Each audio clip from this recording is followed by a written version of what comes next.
My last video was called covariant derivative something or other, in which during the video I couldn't think of the word covariant derivative.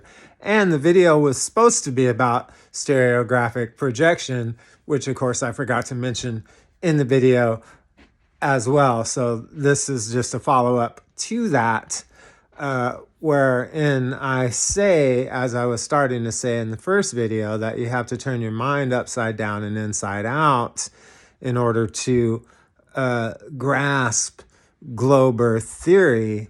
Case in point, everything is done backwards from the truth with these fucking people. And so, case in point is stereographic projection. People will always say, in defense of globe theory, heliocentrism, gravity, and modern astronomy, that flat earth maps are just a projection of the globe map. Okay? Look, Mercator wasn't fucking sailing around with a globe drawing on it. Like he was drawing on a fucking chart, on a piece of fucking papyrus, on a flat surface. He was literally drawing on a flat surface. All map makers were drawing on flat surfaces. So to say that maps are projections of the globe is just a fucking... You literally have to have your head screwed on backwards. You'd have to be sitting at a table playing cards with someone, not like your hand, and go, oh, look behind you. And while they were looking behind them, spin the table 180 degrees and take their fucking hand. Right? It's sleight of hand. There's no,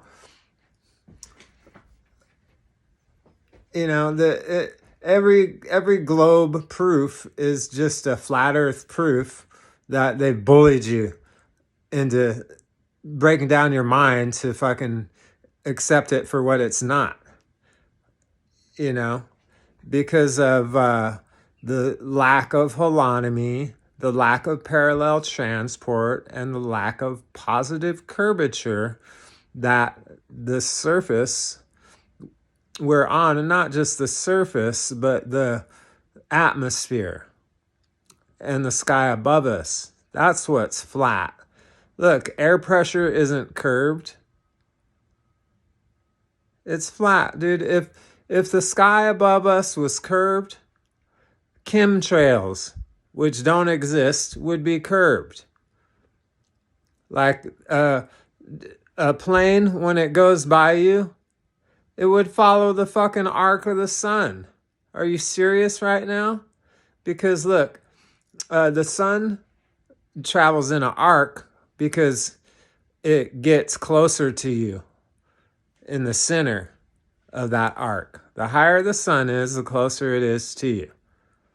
That's how it travels in an arc, because of angular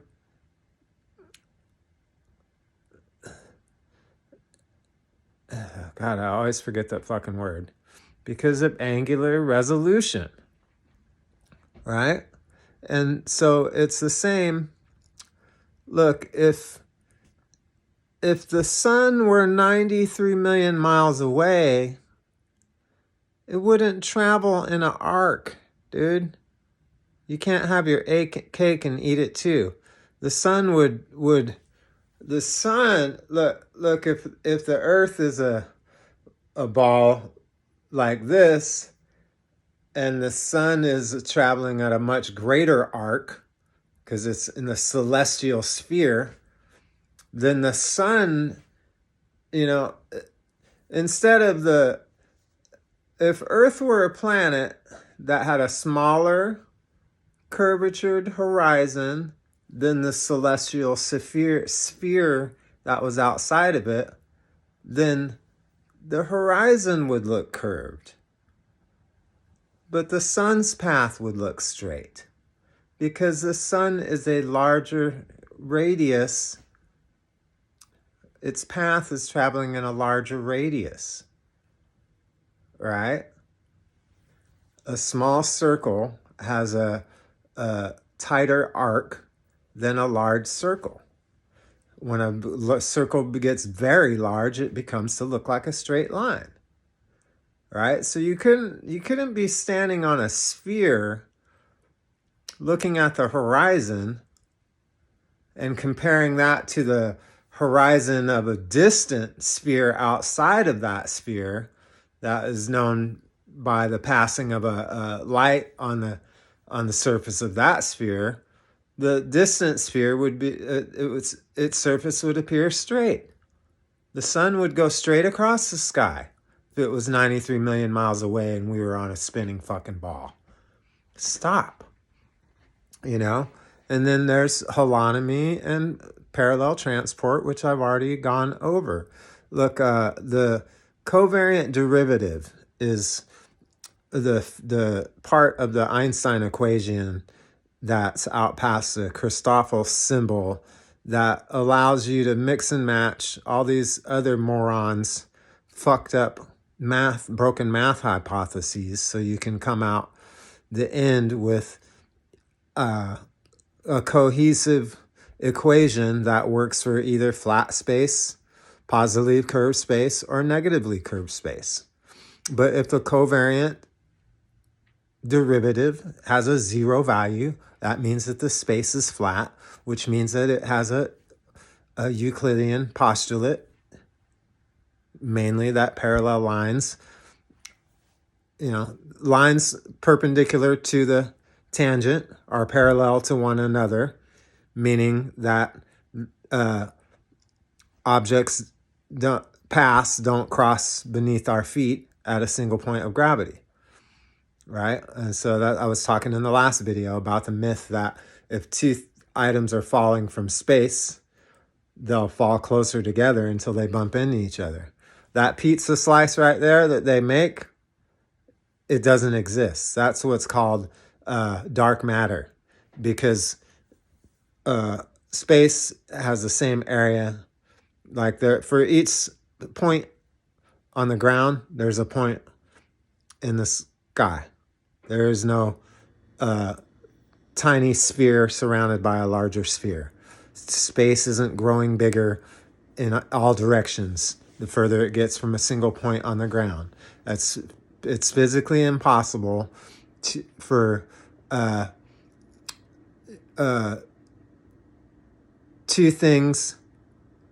That would mean, like, if a star was directly over your head,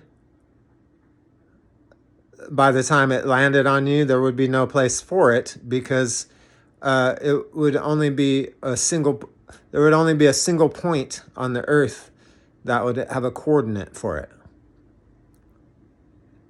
You know what I mean? It just, things are flat. Things don't fall together when they drop because there's nowhere else for them to go. Look, can you imagine if the property underneath your feet got smaller in a wedge, in a cone? Can you imagine mineral rights? Or how about as you go higher, your property gets wider? No. That would mean that buildings are taller on the higher they go. They're wider. The more area on each floor, the higher. And that it also means that convex floor, the more stories it gets, the more area it covers, and the less convex it would become, like Russian eggs or onion skins. You know, there's no, look, if on a straight line from LA to Seattle, on the tangent of the LA shoreline, 900 and something miles to Seattle. By the time you got to Seattle, you'd be, it's 115 or 150 miles above Seattle because of the supposed curvature. So that by the time the plane climbs 5 miles up and then travels 900 miles, it's going to have to drop 150 miles just to not be in space by the time it gets to Seattle. That's just not the way things work. If that was true, then a chord length of a submarine would, when it goes in the ocean, it would be shorter for it to travel in a straight line under the water with the deepest depth at the center point of its journey. It's uphill both ways, so to speak. Look, a rectilinear, a flat tunnel would be downhill both ways. In the center of it, it would be like a pendulum track, a tunnel. A straight tunnel, the longer a straight tunnel went through the earth, the steeper it would be on either end, and the lower the sea level would be in the center, below sea level. All right, this is getting a little bit long, so I'll wrap it up. But yeah, covariant derivative versus the... all right, so I never did get to it. So what I was going to say is the stereographic projection. All right, so stereographic projection is backwards from what it would be. This is the point of the video. All right, a stereographic projection is when you shine a light from the North Pole of a globe onto a piece of paper that's going through the equator of the globe, and plot a graph out of the map that's on the globe onto the piece of paper in such a way that the North Pole is on the paper outside of the globe, and the South Pole is on the paper inside of the globe. So turn that around, and here's how the globe map is created.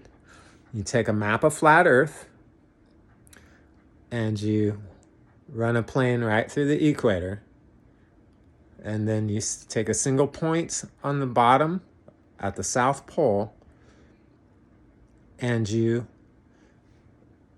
trace out the flat Earth map coordinates onto the surface of the globe in such a way that the North Pole is the center of the globe and the South Pole is the top of the globe.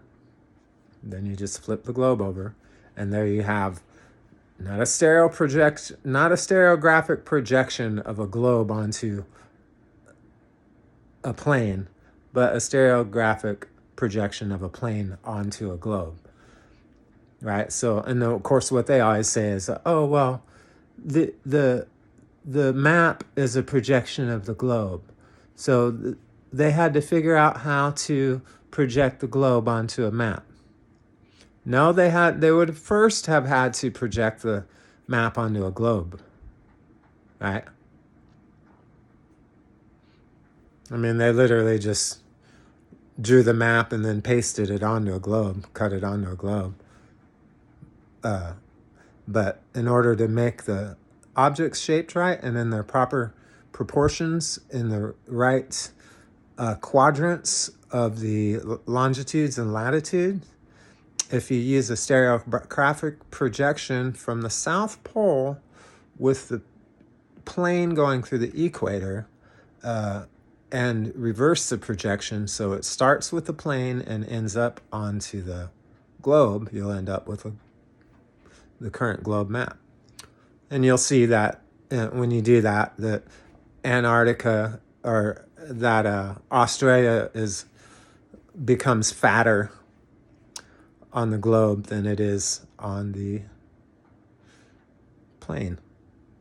All right, well, we'll wrap it up now.